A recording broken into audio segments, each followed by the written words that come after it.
¿Qué fue lo peor de lo que alguien te ha acusado alguna vez? Estaba embarazada de 8 meses y esposada a una cama de hospital mientras unos policías me presionaban para que admitiera que estaba vendiendo a mi bebé neonato. 2 semanas antes, en mi baby shower, mi esposo y yo anunciamos que su nombre sería James Patrick. James en honor a mi abuelo, y Patrick en honor al hermano de mi esposo que murió en Afganistán. Mi cuñada Sandra puso una expresión extraña al instante y me llevó a un lado presionándome. ¿De dónde sacaste ese nombre? ¿Cómo supiste de James Patrick? Le expliqué el significado, le mostré las fotos enmarcadas de mi abuelo y del hermano de Patrick. Pero ella siguió preguntando, ¿pero cómo lo sabías? Se fue sin probar el pastel. Esa noche, nos bloqueó de todas partes. Supusimos que solo estaba pasando por problemas personales. Pero luego, 2 semanas después, me desperté con golpes en nuestra puerta a las 5 de la mañana. 2 policías con armas en la mano. Así fue como descubrí que Sandra nos había denunciado a la unidad de crímenes contra menores. Afirmó que estábamos vendiendo a nuestro bebé usando una identidad robada, que tenía pruebas de nuestros planes de vender a nuestro hijo al mejor postor. Nos separaron de inmediato y a mi esposo se lo llevaron esposado mientras yo gritaba. Antes de darme cuenta, estaba en el hospital para la protección del bebé, esposada a la cama como si ya estuviera condenada. El oficial Mills se sentó en mi habitación, con su arma visible. «Lo sabemos todo», dijo, golpeando una carpeta sobre la mesa. «James Patrick Murphy, 6 años, de Michigan. Su cuñada documentó su obsesión con este niño». Le dije, «No conozco a ningún niño». Él gritó, «¡Cállate la boca!». Me mostró capturas de pantalla de Facebook. Esas publicaciones en el marketplace vendiendo paquetes duplicados. Eso es código para bebés gemelos. Esos compradores que mencionaste, sabemos lo que eso significa. Mi monitor de presión arterial comenzó a sonar mientras él continuaba, leyendo cosas que eran nuestras compras para el bebé. La enfermera entró corriendo. «Su presión está en 180 sobre 120. Este estrés puede causar...».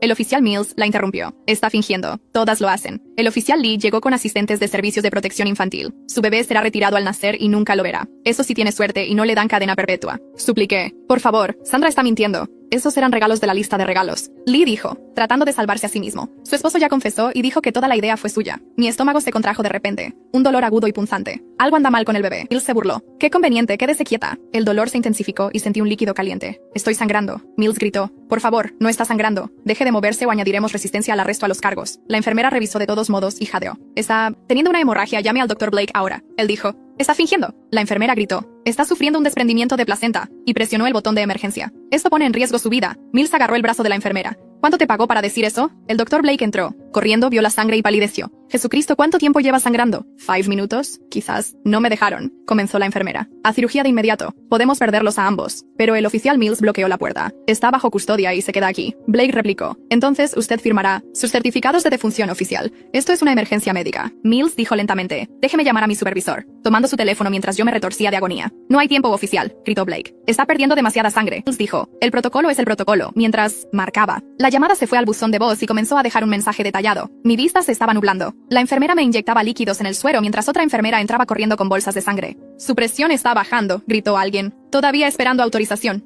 dijo Mills, ahora enviando un mensaje de texto a su supervisor. «La política del hospital dice que la custodia se transfiere a la autoridad médica durante cirugías de emergencia», dijo la jefa de enfermeras, mostrando los reglamentos en su tableta. Página 47, sección 3. Mills comenzó a leer la política mientras yo gritaba durante otra contracción, y la sangre ahora formaba un charco en la cama. «Esto parece falso», dijo sobre la política. «Pudo haber sido editado». El Dr. Blake rugió. «Es del sitio web federal». Finalmente comenzaron a llevarme por el pasillo. Los policías corrían a nuestro lado y Mills seguía diciéndole a Lee, «Vigílala para que no se escape. A veces tienen cómplices vestidos como personal médico». El Dr. Blake gritó, «Está sufriendo una hemorragia. No puede correr. A ninguna parte». En la sala de preoperatorio, yo estaba apenas consciente. El anestesiólogo vio mis esposas. «De ninguna manera. Se las quitan para la cirugía». Lee dijo, «Es un riesgo de fuga». El anestesiólogo habló. «¿Está embarazada? ¿De 8 meses? ¿Desangrándose hasta morir? ¿A punto de quedar inconsciente? ¿A dónde iría?». Miró mi expediente médico. «¿La mantuvieron con la presión en niveles de derrame cerebral por cuánto tiempo? ¿Están tratando de matarla?». Mills insistió en mantener a un oficial en la sala de operaciones. «Necesito confirmación visual de que no escapa». El anestesiólogo llamó a seguridad. «Necesito a la administración del hospital aquí ahora mismo. Tenemos a la policía federal interfiriendo con un tratamiento médico de emergencia». El administrador del hospital llegó, evaluó la situación, yo pálida, sangrando, apenas consciente, y les dijo a los oficiales, «Pueden esperar fuera de la sala de operaciones, o llamaré a asuntos internos y los reportaré por intento de homicidio por negación de atención médica». Mills me señaló. «Cuando despierte, si es que despierta, le imputaremos todos los cargos. El bebé irá directamente a servicios de protección infantil. Sin contacto». Todo se volvió negro. Después de eso, y me desperté sintiendo todo mi cuerpo en llamas, especialmente el área del estómago donde me habían cortado. Las luces de la sala de recuperación eran muy brillantes y todo se sentía confuso y mal. Traté de hablar, pero mi garganta estaba adolorida por el tubo de respiración. Una enfermera apareció a mi lado y revisó mis signos vitales mientras yo luchaba por formar la única palabra que importaba. «Bebé». Me miró con una mezcla de alivio y tristeza que hizo que mi corazón se detuviera. «Está vivo», dijo en voz baja, «pero está en la UCI y es muy pequeño». Inmediatamente intenté sentarme para ir a verlo, pero ella me empujó suavemente hacia abajo. El movimiento causó un dolor agudo en mi incisión y jadeé. Explicó que no podía visitarlo porque Servicios de Protección Infantil había asumido la custodia y había una orden de no contacto en vigor. Las palabras no tuvieron sentido al principio. Mi bebé estaba vivo, pero no podía verlo, ni abrazarlo, ni siquiera saber cómo estaba. La enfermera se inclinó más cerca, mientras ajustaba mi suero y susurró que había documentado todo lo que sucedió en la sala de operaciones. Me dijo que los oficiales retrasaron mi atención por casi 20 minutos, mientras yo me desangraba. Deslizó un pequeño trozo de papel debajo de mi manta con su número de teléfono personal. Si necesitas a alguien que testifique sobre lo que hicieron, dijo, estaré allí, porque fue criminal. Se alejó rápidamente cuando escuchó que se acercaban pasos. Una trabajadora social de Servicios de Protección Infantil entró con una carpeta gruesa y una sonrisa falsa que me dio escalofríos. Se presentó y comenzó a sacar formularios, diciendo que era solo papeleo de rutina sobre el cuidado del bebé. Le pregunté qué decían los papeles, pero ella siguió evadiendo la pregunta, diciendo que era un procedimiento estándar y que necesitaba firmarlos de inmediato. Algo no se sentía bien, así que le dije que no firmaría nada sin un abogado. Su rostro cambió por completo y adoptó una expresión desagradable. Dijo que la negativa a cooperar sería documentada y utilizada en mi contra en la corte para demostrar que no me importaba el bienestar de mi bebé. Dejó los papeles en mi mesita de noche y se fue furiosa. Las horas pasaron en una neblina de analgésicos y controles de signos vitales. Entonces escuché pasos familiares en el pasillo y mi esposo apareció en la puerta. Su ojo izquierdo estaba hinchado, cerrado y morado, y su muñeca derecha llevaba una férula. Parecía haber envejecido. 10 años en el tiempo que estuvimos separados. Corrió al lado de mi cama y simplemente nos abrazamos y lloramos entre sus lágrimas. Me dijo que finalmente lo habían liberado bajo fianza después de que su hermano pagara el dinero. Juró repetidamente que nunca había confesado nada, que el oficial Lee había mentido al respecto. Dijo que lo habían golpeado en la sala de interrogatorios cuando no admitió haber vendido a nuestro bebé. Todavía estábamos abrazados cuando un oficial diferente entró y anunció que estaba allí para hacer cumplir la orden de no contacto. Mi esposo pareció confundido y dijo que la orden era solo sobre el bebé, no entre nosotros. El oficial dijo que la orden cubría a todas las partes involucradas y que mi esposo tenía que irse de inmediato o sería arrestado nuevamente por violarla. Mi esposo me besó la frente y susurró que me amaba antes de que el oficial lo escoltara fuera. Estaba sola de nuevo. La trabajadora social del hospital apareció más tarde y me encontró sollozando en la almohada. Se sentó y me explicó que tenía derecho a asistencia legal gratuita, ya que no podíamos pagar un abogado privado ahora que mi esposo había sido suspendido del trabajo mientras la investigación estaba pendiente. Me ayudó a llamar desde el teléfono del hospital, ya que el mío había sido confiscado como prueba. La abogada de asistencia legal al teléfono parecía joven y abrumada, pero prometió presentar una moción de emergencia por los derechos. De visita en la UCIN, dijo que podría tomar unos días conseguir una audiencia. 2 días después, me dieron el alta, aunque apenas podía caminar por el dolor de la cesárea. Una enfermera me llevó en silla de ruedas hasta la entrada del hospital, donde el hermano de mi esposo esperaba para llevarme a casa, ya que mi esposo no podía acercarse a mí. El camino a casa fue silencioso, excepto por mis ocasionales jadeos cuando pasábamos por baches que enviaban dolor a través de mi incisión. Entrar en nuestra casa fue como entrar en una tumba. Todo estaba exactamente como lo habíamos dejado esa mañana en que llegaron los policías, excepto que ahora se sentía vacío y mal. La puerta de la habitación del bebé estaba abierta y podía ver la cuna que habíamos montado hacía solo unas semanas, la ropita colgada en el armario, la mecedora donde planeaba amamantarlo. No pude entrar en esa habitación. Físicamente no pude obligarme a cruzar esa puerta. Cerré la puerta y no la he vuelto a abrir desde entonces. A la mañana siguiente, me desperté con el pecho sintiendo que iba a explotar. Mi leche había bajado sin un bebé que alimentar y el dolor era insoportable, tanto física como emocionalmente. Me quedé en la ducha dejando que el agua caliente corriera sobre mí mientras extraía manualmente la leche que simplemente se iba por el desagüe. Lloré tanto que vomité, y luego tuve que sujetar mi incisión porque el esfuerzo de vomitar dolía demasiado. Me pregunto qué pensó realmente Sandra que había descubierto para estar tan segura de este supuesto plan de venta de bebés. La forma en que siguió insistiendo en ¿cómo lo sabías? En el baby shower sugiere que se había convencido de algo específico, pero que Mills mostrara esas publicaciones del Facebook Marketplace. Esto se convirtió en mi rutina cada pocas horas, llorar en la ducha mientras mi cuerpo producía alimento para un bebé que no podía alimentar. 3 días después del alta, mi abogada llamó para decir que la audiencia de emergencia se llevaría a cabo por video, porque todavía estaba demasiado débil para ir a la corte. Me senté en la mesa de la cocina, frente a mi computadora portátil, tratando de no llorar mientras el juez revisaba el caso. El fiscal argumentó que yo era un riesgo de fuga y un peligro para el niño. Mi abogada destacó que casi muero al dar a luz y que no tenía antecedentes penales. Después de 20 minutos de discusión, el juez decidió que podría tener 1 hora de visita supervisada en la UCIN diariamente,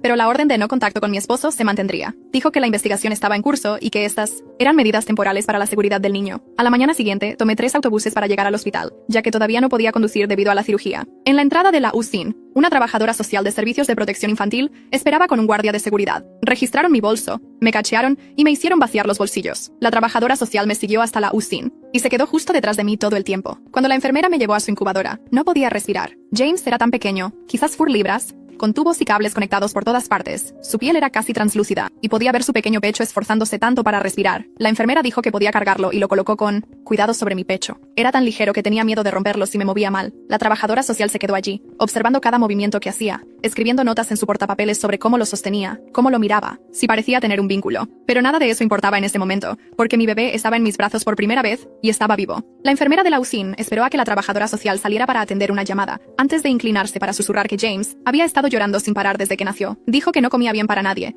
y que las otras enfermeras estaban preocupadas. Pero en el segundo en que lo sostuve, se quedó completamente quieto y su respiración se calmó. Ella se aseguró de anotar todo esto en su expediente, mientras la asistente de servicios de protección infantil todavía estaba afuera. Esa misma tarde, la madre de mi esposo llamó al teléfono de la habitación del hospital, ya que no se me permitía usar mi celular. Lloraba tanto que apenas pude entenderla al principio. Repetía que lo sentía mucho por Sandra y que no sabían qué hacer. Luego me contó algo que hizo que todo mi cuerpo se helara. Sandra tuvo una pérdida hace 4 años, a los 5 meses de gestación, y ya había elegido el nombre de James Patrick para ese bebé. Ya tenía la habitación del bebé lista y todo antes de perderlo. Mi suegra dijo que Sandra nunca buscó ayuda para superarlo, y simplemente fingió que nunca había sucedido. De repente, la reacción de Sandra en el baby shower cobró sentido. Cuando nos escuchó decir James Patrick, algo se rompió en su mente. Pensó que de alguna manera le habíamos robado el nombre de su bebé muerto a propósito. El duelo con el que nunca lidió se transformó en esta idea descabellada de que estábamos vendiendo a su bebé, no al nuestro. Traté de contárselo a la asistente de servicios de protección infantil, pero dijo que no importaba cuáles fueran los problemas de Sandra. 3 días después, nuestra abogada presentó documentos pidiendo al juez que desestimara todo el caso, basándose en el historial de salud mental de Sandra. Tenía registros del hospital sobre el aborto espontáneo, e incluso encontró publicaciones antiguas de Sandra en las redes sociales sobre el bebé James Patrick de hace 4 años. Pero el fiscal dijo, de ninguna manera. Dijo que tenían que investigar todo, sin importar qué,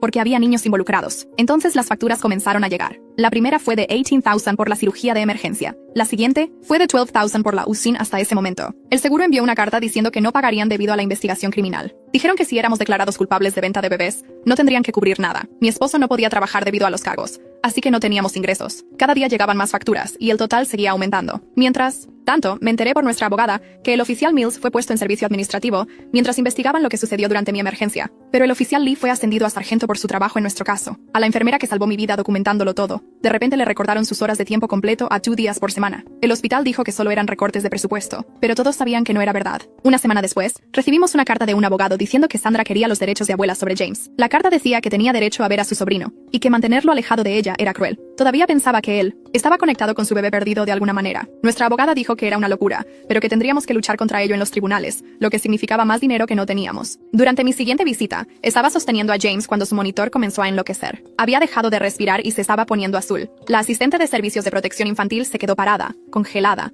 con la boca abierta. Lo volteé y comencé a hacerle RCP para bebés, como nos enseñaron en la clase prenatal. 5 palmadas en la espalda, luego girar y revisar. Nada. Otras 5 palmadas en la espalda. La asistente aún no se había movido ni había pedido ayuda. Continué mientras sus labios se oscurecían. Finalmente, en la tercera ronda, tosió y comenzó a llorar. La enfermera entró corriendo y se lo llevó para examinarlo. La asistente de servicios de protección infantil escribió en su informe que fui agresiva con el bebé y no seguí las reglas de supervisión. Dijo que lo levanté sin permiso y realicé procedimientos médicos innecesarios. Debido a ese informe, redujeron mis visitas a 30 minutos y dijeron que 2 supervisores tendrían que observarme ahora. Una semana después, mi esposo me envió un mensaje de texto desde un número que no reconocí. Dijo que había tomado prestado el teléfono de un compañero de trabajo y preguntó si podía encontrarme con él en el estacionamiento del supermercado. Ambos sabíamos que iba en contra de la orden de no contacto, pero ya no me importaba. Necesitaba verlo. Nos sentamos en su auto por quizás 5 minutos, solo abrazándonos y llorando. Se veía terrible. Había perdido quizás 20 libras y tenía ojeras oscuras. Repetía que sentía mucho no poder protegernos. Le conté que James había dejado de respirar y cómo me estaban castigando por salvarlo. Ninguno de los dos vio a nuestra vecina estacionarse a nuestro lado hasta que ella estaba tomando fotos a través de la ventana. Ya había llamado a la policía para informar que estábamos violando la orden. Mi esposo arrancó el auto mientras yo corría hacia el mío. La policía se presentó en nuestra casa 1 hora después, pero mi esposo no estaba allí, así que no pudieron arrestarlo. De nuevo, 2 días después, nuestra abogada llamó con una noticia que hizo que mis manos temblaran tanto que casi se me cayó el teléfono. Había estado investigando los antecedentes del oficial Mills y encontró 6 quejas anteriores por fuerza excesiva y arresto falso, todas desestimadas por el departamento sin ninguna medida disciplinaria. Estaba presentando una moción para que fueran admitidas como prueba, mostrando un patrón de mala conducta que podría ayudar a nuestro caso. A la mañana siguiente, estaba en mi visita de 30 minutos con James cuando escuché gritos en el pasillo fuera de la UCIN. La voz de Sandra atravesó las puertas de vidrio, gritando que le robé a su bebé y exigiendo verlo de inmediato. La supervisora de servicios de protección infantil se levantó y salió corriendo mientras yo sostenía a James con más fuerza, observando por la ventana cómo Sandra empujaba a 2 enfermeras tratando de llegar a las puertas de la UCIN. Los guardias de seguridad vinieron corriendo de ambas direcciones mientras otros padres en la sala de espera agarraban a sus hijos y se alejaban de Sandra, que ahora golpeaba la entrada cerrada de la UCIN. James comenzó a tener dificultades para respirar en mis brazos. Sus monitores sonaban mientras sus niveles de oxígeno caían, y la enfermera tuvo que quitármelo para ajustar su tubo de respiración, mientras Sandra seguía gritando afuera. Finalmente la arrastraron, pero no antes de que otras 3 familias lo vieran todo, y una madre estaba llorando, abrazando a sus gemelos prematuros con más fuerza. El estrés también estaba destrozando mi cuerpo. Mi producción de leche comenzó a disminuir, sin importar cuánto me extrajera, cuánta agua bebiera o qué suplementos tomara. Las enfermeras de la UCIN tuvieron que empezar a darle fórmula a James para complementar lo poco que podía producir, y la asistente de servicios de protección infantil lo anotó todo en su libreta, documentando que estaba fallando en proporcionar una nutrición adecuada a mi hijo. 3 semanas después de su traumático nacimiento, James desarrolló un soplo cardíaco que empeoraba cada día, hasta que el cardiólogo dijo que necesitaba una cirugía inmediata para reparar un defecto que probablemente fue causado por el estrés del parto de emergencia. Me dejaron sentarme en la sala de espera quirúrgica, pero no pude firmar los formularios de consentimiento, porque Servicios de Protección Infantil tenía la custodia legal, así que tuve que ver a una trabajadora social que nunca había visto antes firmar el permiso para que abrieran el pecho de mi bebé. La cirugía duró 4 horas, y pasé cada minuto caminando por la sala de espera, revisando el tablero que mostraba que todavía estaba en el quirófano, bebiendo un café que sabía a tierra, y viendo a otros padres recibir buenas noticias mientras yo esperaba. El cirujano finalmente salió, con aspecto exhausto, y me dijo que James había sobrevivido, pero que su corazón se había detenido 2 veces en la mesa de operaciones, y tuvieron que trabajar para traerlo de vuelta ambas veces. Mis piernas cedieron y caí con fuerza al suelo, despertando en una cama de hospital con un suero en el brazo, y un médico explicando que había sido ingresada por deshidratación severa y agotamiento, porque no había estado comiendo ni durmiendo adecuadamente durante semanas. Mientras todavía estaba ingresada, una amiga enfermera me envió un mensaje, diciendo que la seguridad del hospital había atrapado a Sandra en el estacionamiento vistiendo un uniforme que había robado de algún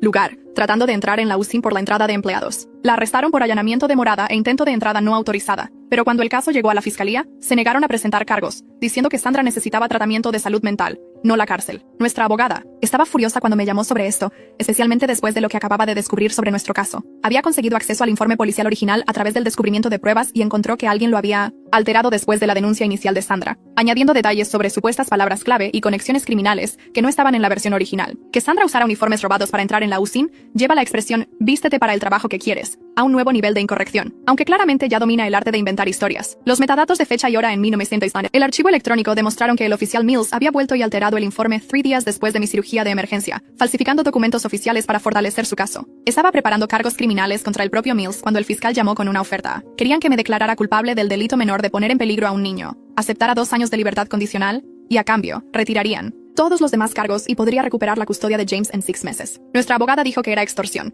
que sabían que su caso se estaba desmoronando y querían salvar las apariencias, pero también dijo que podría ser la forma más rápida de recuperar a James. Dije que no de inmediato, porque aceptar ese acuerdo significaba admitir que habíamos hecho algo malo cuando no hicimos nada más que elegir un nombre para nuestro bebé. Mi esposo no estuvo de acuerdo cuando se lo conté esa noche, llamando desde el teléfono de su amigo, ya que todavía no podíamos tener contacto directo. Quería aceptar el acuerdo solo para terminar con esa pesadilla y traer a nuestro hijo a casa, diciendo que 6 meses era mejor que los años que esto podría prolongarse si seguíamos luchando. Terminamos gritándonos por teléfono. Nuestra primera pelea de verdad desde que todo esto comenzó. Él diciendo que yo estaba siendo terca y yo diciendo que él se estaba rindiendo. A la mañana siguiente, sonó mi teléfono con un número que no reconocí, y la voz de una mujer dijo que era una reportera que había recibido un soplo de alguien en el hospital sobre nuestro caso. Quería escuchar nuestra versión de la historia para un artículo que estaba escribiendo sobre el abuso de poder de los servicios de protección infantil y la mala conducta policial. Le dije que no podía comentar sobre procedimientos legales en curso y colgué. Pero 3 días después, el artículo se publicó de todos modos con el titular: "Pareja local acusada de vender a su bebé nonato", estampado en la primera página del sitio de noticias. Los comentarios debajo del artículo eran peores que el propio titular. La gente publicó nuestra dirección, nuestros números de teléfono, incluso fotos de nuestra casa que tomaron esa mañana. Mi teléfono comenzó a sonar sin parar con números bloqueados, dejando mensajes sobre lo que le harían a vendedores de bebés como nosotros. Un hombre describió con detalle cómo nos haría pagar por vender niños inocentes. Otra mujer dejó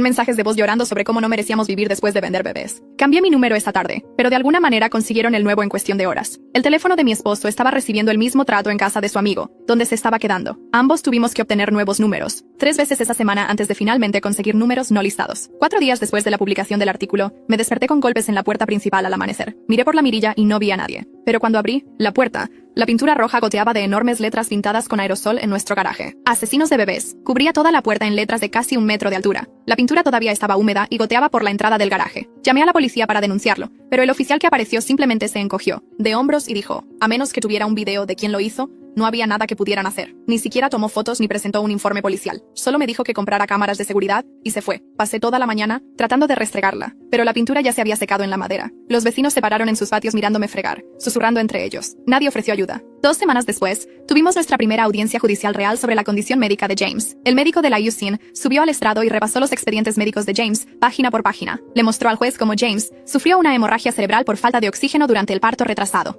Explicó cómo el retraso de 43 minutos mientras Mills discutía sobre la custodia causó directamente los 2 paros cardíacos de James durante la cirugía. Afirmó claramente que si hubiera llegado a la cirugía cuando el Dr. Blake lo ordenó por primera vez, James habría nacido sano. El fiscal objetaba constantemente, diciendo que el médico estaba especulando, pero los registros médicos lo mostraban todo. Las marcas de fecha y hora demostraron que Mills me mantuvo desangrándome en esa cama durante casi 1 hora mientras mi bebé se asfixiaba dentro de mí. El médico dijo que James necesitaría años de terapia para sus retrasos en el desarrollo. Todo porque 2 policías pensaron que estaba fingiendo una emergencia médica. 3 días después de ese testimonio, nuestra abogada llamó con una noticia que me hizo lanzar el teléfono al otro lado de la habitación. El oficial Mills se había retirado repentinamente con pensión y beneficios completos, con efecto inmediato. La investigación interna sobre su conducta durante mi emergencia se cerró automáticamente, ya que ya no era un empleado. El portavoz del departamento dijo que no investigan a exoficiales, por lo que Mills no enfrentaría ninguna consecuencia por casi matarnos. Recibiría su salario de jubilación completo por el resto de su vida mientras mi bebé luchaba con el daño cerebral que él causó. Nuestra abogada presentó quejas ante la Junta Estatal, pero dijeron lo mismo sobre no tener jurisdicción sobre oficiales retirados. Mientras tanto, Servicios de Protección Infantil nos envió un paquete grueso de requisitos que teníamos que cumplir antes de que siquiera consideraran la reunificación. Teníamos que tomar clases para padres todos los martes y jueves por la noche durante 12 semanas en un centro a 40 millas de distancia. Teníamos que someternos a pruebas de drogas aleatorias a nuestro propio costo, aunque nadie nos había acusado nunca de consumo.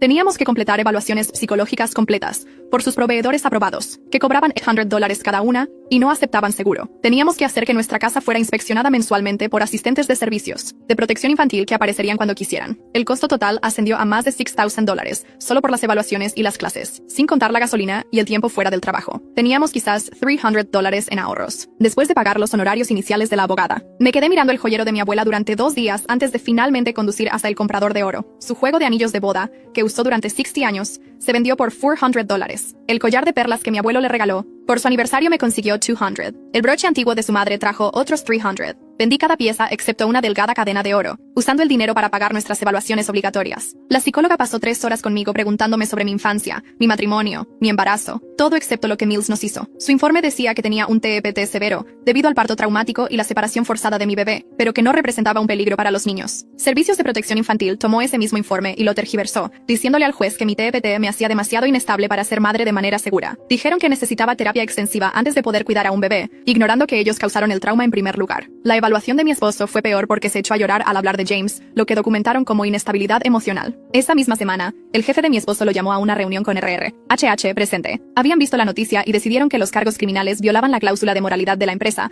aunque no habíamos sido condenados por nada. Le dieron 15 minutos para limpiar su escritorio mientras la seguridad observaba. Sin indemnización por despido, sin derecho a seguro de desempleo, solo despido inmediato después de 5 años de evaluaciones perfectas. Ahora vivíamos solo de mis pagos por discapacidad por las complicaciones del parto traumático, apenas lo suficiente para cubrir el alquiler. 2 meses después de esa pesadilla en el hospital, James finalmente estaba lo suficientemente estable como para dejar la UCIN. Pero en lugar de venir a casa a su habitación, Servicios de Protección Infantil lo colocó con una familia de acogida, a 20 millas de distancia. La madre de acogida parecía amable y nos enviaba fotos a través de la trabajadora social, mostrando a James con ropa limpia, en una cuna bonita, siendo sostenido y alimentado adecuadamente. Ver esas fotos de extraños cuidando a mi bebé me destrozó más que cualquier otra cosa. Se nos permitían exactamente 2 visitas supervisadas por semana en un edificio gubernamental en el centro. Cada visita duraba 1 hora en una pequeña habitación con cámaras y un asistente de Servicios de Protección Infantil observando cada movimiento. James había estado con la familia de acogida durante 3 semanas en nuestra primera visita y ya no nos conocía. Cuando lo tomé en mis brazos, gritó y se estiró hacia la trabajadora social que veía todos los días. La asistente escribió en sus notas que no logramos crear un vínculo con el niño y que mostraba signos de angustia en nuestra presencia.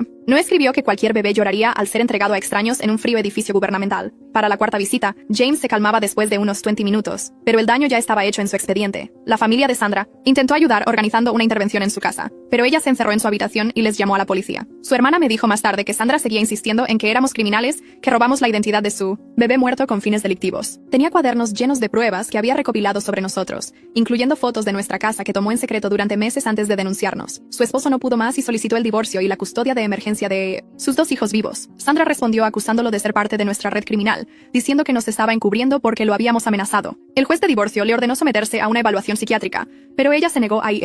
Nuestra abogada pasó semanas revisando registros financieros para la fiscalía y encontró algo que la hizo jadear por teléfono. La agencia privada de acogida familiar a la que se le pagaba por albergar a James tenía contratos por valor de millones con el condado. 3 miembros de la junta de esa agencia donaron el máximo a la campaña de reelección del fiscal. El cuñado del fiscal era un consultor pagado para la misma agencia. Nuestra abogada presentó una moción por conflicto de intereses exigiendo un fiscal especial, pero sabíamos que tomaría meses conseguir una audiencia sobre eso. Pasaron 3 semanas antes de que el juez siquiera mirara nuestra moción y, cuando lo hizo, la llamó frívola. No removería al fiscal, pero accedió a que alguien revisara los archivos del caso de forma independiente. Que Mills se retirara con todos los beneficios justo después de ese testimonio perjudicial parece un momento terriblemente conveniente. Me hace preguntarme si alguien de un rango superior le sugirió que tomara ese paracaídas dorado antes de que las cosas se complicaran más para el departamento. El revisor pasó 2 días examinando todo y escribió en su informe que encontró problemas significativos en cómo se recopiló y documentó la evidencia. Enumeró 7 violaciones de procedimiento diferentes, incluyendo que Mills alteró el informe policial después de la denuncia de Sandra y que el fiscal ocultó pruebas que nos ayudaban. Pero luego escribió que a pesar de estos problemas, la acusación podía continuar porque las violaciones no eran lo suficientemente graves como para detener el caso por completo. Nuestra abogada golpeó el informe en su escritorio con tanta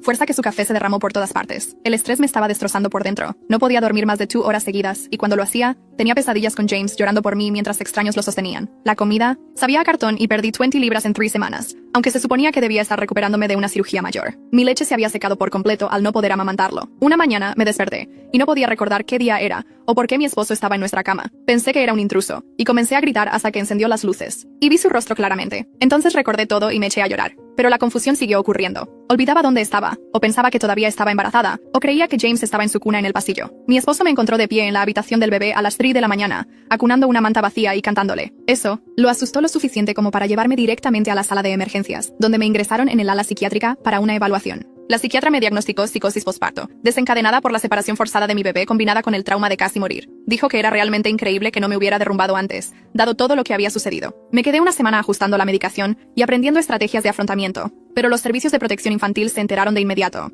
Presentaron documentos diciendo que mi colapso mental demostraba que era una madre inadecuada, que no podía cuidar de un niño de manera segura. Querían extinguir por completo nuestra patria potestad, basándose en que estaba recibiendo ayuda, para una condición que ellos causaron. Cuando se celebró la audiencia, mi psiquiatra testificó durante 2 horas, explicando que la psicosis fue un resultado directo de ser separada a la fuerza de mi recién nacido, mientras me recuperaba de una cirugía traumática. Mostró escáneres cerebrales y pruebas hormonales que demostraban que la separación interrumpió mi proceso normal de vinculación posparto. Dijo que con el tratamiento adecuado y la reunificación con James, me recuperaría por completo en semanas. Pero los servicios de protección infantil trajeron a su propio experto, que nunca me examinó y solo leyó las notas de admisión. Testificó que cualquier madre que desarrollara psicosis era peligrosa para los niños, independientemente de la causa. Dijo, podría tener un brote en cualquier momento y lastimar a James, incluso si parece estar bien. El juez dijo que necesitaba tiempo para revisar las opiniones de ambos expertos, lo que significaba otro mes de espera. Durante ese tiempo, algo cambió en el caso, porque de repente, después de 4 meses de visitas supervisadas en edificios gubernamentales, los servicios de protección infantil aprobaron visitas no supervisadas en nuestra casa 2 veces por semana, durante 4 horas cada vez. James tenía casi 4 meses y no nos conocía en absoluto. En la primera visita a casa, gritó cuando la trabajadora social se fue y no paró de llorar durante 1 hora. Pero, lentamente, en las visitas siguientes, comenzó a reconocer mi voz, y se calmaba cuando cantaba las canciones que solía cantar mientras estaba embarazada. Documenté todo con fotos y videos que lo mostraban sonriéndonos, extendiendo la mano hacia mi cara, quedándose dormido en mis brazos. Mi esposo instaló cámaras en cada habitación para grabar nuestras visitas, demostrando que éramos buenos padres. Transformamos su habitación en el lugar más feliz posible, con móviles, juguetes y música suave siempre sonando. Para la 6ª visita a casa, James se iluminaba cuando nos veía entrar y extendía sus bracitos para que lo cargaran. La trabajadora social notó la mejora, pero dijo que no era suficiente para demostrar que éramos padres seguros a largo plazo. Entonces, Sandra violó la orden de restricción que obtuvimos en su contra. Envió 3 cartas a nuestra casa en 2 días, cada una más perturbadora que la anterior. La primera decía que nos perdonaba por robar el alma de su bebé muerto y usarla para fines malvados. La segunda explicaba cómo James Patrick era en realidad su bebé abortado reencarnado, y que habíamos atrapado su espíritu en el cuerpo equivocado. La tercera contenía páginas de versículos religiosos sobre el robo y la condenación con nuestros nombres escritos en lo que parecía sangre, pero que resultó ser un bolígrafo rojo. El esposo de ella nos trajo los originales en persona, disculpándose repetidamente. Dijo que Sandra estaba empeorando y había construido un santuario para su bebé perdido con las fotos de nuestro hijo que robó de las redes sociales antes de que la bloqueáramos. Intentó internarla, pero ella seguía pasando las evaluaciones básicas de salud mental, actuando con normalidad durante cortos periodos. Nuestra abogada añadió las cartas a nuestro archivo de pruebas y presentó Otra moción de desestimación basada en la evidente enfermedad mental de la acusadora. El fiscal respondió ofreciéndonos un acuerdo por primera vez. Retirarían todos los cargos si aceptábamos no demandar nunca al Departamento de Policía, a los Servicios de Protección Infantil, ni a ninguna agencia gubernamental involucrada en el caso. Nuestra abogada dijo que esto significaba que sabían que perderían en el juicio, pero querían evitar pagar daños y perjuicios. El juicio penal estaba programado para 2 meses después, y nuestra abogada comenzó a preparar a los testigos. Dijo que teníamos un caso sólido, pero advirtió que los jurados se emocionan con cualquier cosa que involucre a bebés, y podrían condenarnos solo porque fuimos acusados. No podía soportar más la espera y la incertidumbre, así que empecé a escribir sobre lo que nos pasó en línea. Publiqué nuestra historia en un grupo de padres explicando todo, desde el colapso de Sandra en el baby shower, hasta que Mills casi me dejó morir, y se llevaron a James. En 3 días, la publicación tuvo 50,000 compartidos, y cientos de personas me enviaron mensajes con historias similares sobre los servicios de protección infantil, llevándose a sus hijos basándose en denuncias falsas. Un reportero se puso en contacto conmigo queriendo hacer un reportaje, pero nuestra abogada dijo que esperara hasta después del juicio. El apoyo de extraños me mantuvo cuerda cuando todo lo demás se desmoronaba. La gente envió dinero para los gastos legales, se ofreció a protestar frente al juzgado, y compartió consejos sobre cómo luchar contra los servicios de protección infantil. Algunos habían ganado sus casos y recuperado a sus hijos, mientras que otros lo habían perdido. Todo. El fiscal debió de ver la atención en línea, porque llamó a nuestra abogada con una oferta mejor. Todos los cargos retirados de inmediato si firmábamos documentos diciendo que no demandaríamos a nadie involucrado y no hablaríamos con los medios sobre el caso. Nuestra abogada explicó, esto era ellos admitiendo que sabían que iban a perder, pero tratando de evitar la responsabilidad por el daño que causaron. Recomendó rechazarlo tras ellos, por todo lo que nos hicieron. Rechazamos el acuerdo y al día siguiente, presentamos una demanda federal de derechos civiles contra el Departamento de Policía, el oficial Mills personalmente, los servicios de protección infantil y 3 trabajadores sociales individuales. Pedimos $10 millones en daños por arresto ilegal, negación de atención médica, separación forzada de nuestro recién nacido y acoso continuo. El abogado de la ciudad presentó una moción para desestimar nuestra demanda en cuestión de horas, alegando que la inmunidad gubernamental protegía a todos los involucrados. Nuestra abogada dijo que ya lo esperaba y había preparado una respuesta, mostrando que la inmunidad no se aplica cuando los funcionarios violan a sabiendas los derechos constitucionales. Entonces todo cambió cuando una enfermera de la UCIN, llamada Sarah, contactó a nuestra abogada. Había sido despedida 2 semanas después del nacimiento de James por insubordinación, pero en realidad fue por apoyarnos. Tenía grabaciones en su celular de la sala de emergencias cuando Mills retrasó mi cirugía. Comenzó a grabar cuando se dio cuenta de que él me estaba dejando de sangrar, y lo captó diciéndole a Lee que sabía que los cargos de delito grave eran falsos, pero que tenían que seguir adelante ya que ya nos habían arrestado. Dijo que una vez que el proceso comenzaba, no podían dar marcha atrás sin parecer estúpidos y exponerse a demandas. La grabación era nítida e incluía a él riéndose de cómo nunca veríamos crecer a nuestro bebé. Nuestra abogada le puso la grabación al fiscal a la mañana siguiente en su oficina, mientras yo estaba sentada allí observando cómo su rostro pasaba de confiado a pálido y completamente derrotado. Él seguía deteniendo la grabación y repitiendo partes, especialmente la sección donde Mills se reía de que nunca veríamos crecer a nuestro bebé, y admitía que sabía desde el principio que los cargos de delito grave eran falsos. Las manos del fiscal temblaban mientras cogía el teléfono y llamaba a la oficina del fiscal general del estado para informar sobre la mala conducta policial y la manipulación de pruebas. En 2 horas, agentes federales se presentaron en la comisaría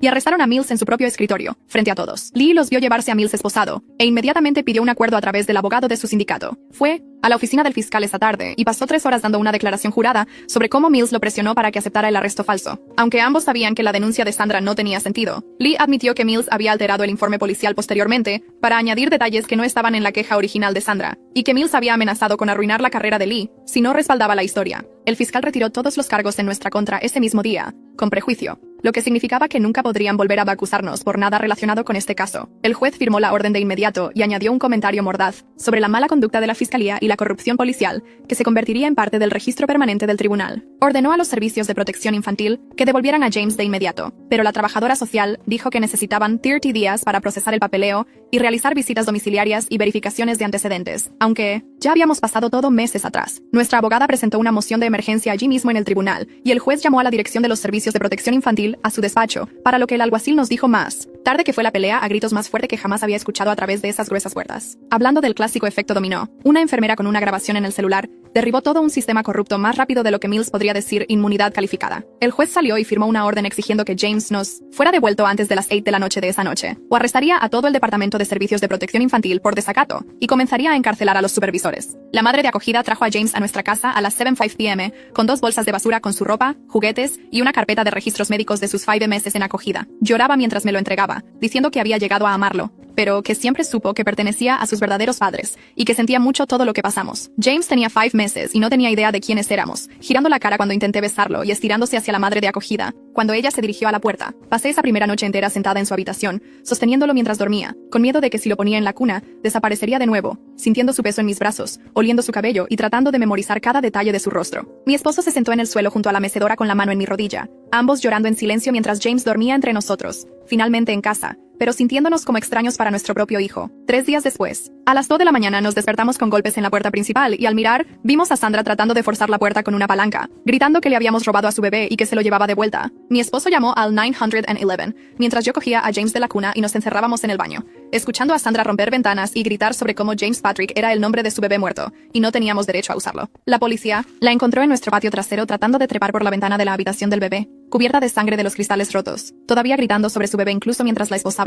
La llevaron al hospital psiquiátrico para un internamiento involuntario después de que el oficial viera el completo brote psicótico, y su esposo nos llamó a la mañana siguiente, sollozando, disculpándose y rogándonos que no presentáramos cargos. Explicó que Sandra había perdido un embarazo años antes, a los 6 meses, y había elegido el nombre de James Patrick para ese bebé. Y ver que usábamos el mismo nombre había desencadenado un brote psicótico completo, donde ella creía que, de alguna manera, le habíamos robado a su verdadero bebé. Él trajo a sus 3 hijos esa tarde para que conocieran a su primo, y durante 20 minutos en nuestra sala de estar, se sintió como una familia de verdad. Mientras los niños jugaban con James y preguntaban si podían ser sus niñeros cuando fuera mayor, acordamos no presentar cargos si Sandra permanecía en tratamiento, tomaba su medicación, y su esposo prometió asegurarse de que nunca más nos contactara una vez que estuviera lo suficientemente estable como para entender lo que había hecho. La demanda civil se resolvió 2 semanas después, por $1.2 millones, suficiente para pagar las facturas médicas, nuestras deudas y crear un fondo para la Universidad de James, aunque la ciudad no admitió ninguna irregularidad y selló todos los registros. Mills perdió su pensión y enfrentó un juicio penal por privación ilegal de la libertad, manipulación de pruebas y violación de los derechos civiles por abuso de poder,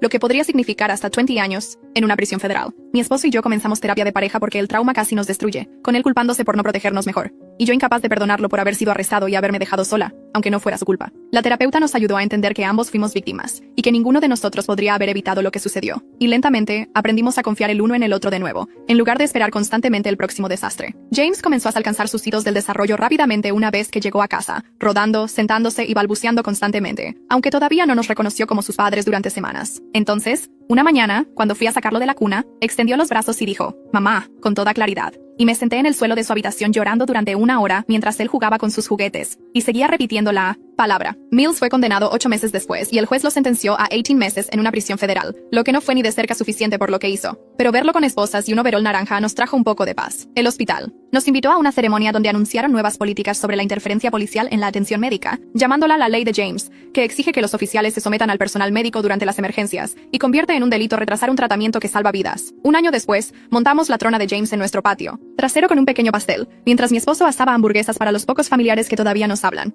El cartero me entregó una tarjeta con la dirección de remitente de la clínica de tratamiento de Sandra, y dentro había escrito 3 palabras con una caligrafía temblorosa: «Lo siento mucho», la primera disculpa real que recibimos de ella. James se untó toda la cara con glaseado azul, mientras la prima de mi esposo tomaba fotos, y su madre ayudaba a limpiar el desorden. Todos fingiendo que el año anterior no había sucedido. 2 semanas después de la fiesta, mi esposo llegó a casa cargando una caja de su antiguo escritorio de trabajo, porque el dueño de una startup de tecnología que siguió nuestro caso, en línea le había ofrecido un puesto senior con todos los beneficios y horario flexible. Comenzó el lunes siguiente, y su primer sueldo cubrió todos nuestros gastos del mes, más un extra para comenzar a pagar la deuda legal que nos aplastó. La enfermera de la USIN que salvó esa grabación llamó para decirnos que había recibido su cheque de liquidación como denunciante por $80,000 y ya se había inscrito en la escuela de enfermería para convertirse en defensora de pacientes. Nos enviaba actualizaciones cada pocas semanas sobre sus clases y cómo nuestro caso inspiró a sus profesores a añadir un nuevo plan de estudios sobre cómo enfrentar el abuso de poder de la policía. La legislatura estatal contactó a nuestra abogada para que testificáramos en audiencias de 3 proyectos de ley diferentes que estaban redactando basándose en lo que nos sucedió. Condujimos 4 horas hasta la capital, y me senté en una larga mesa con un micrófono mientras los senadores hacían preguntas sobre Mills, retrasando mi cirugía y los servicios de protección infantil,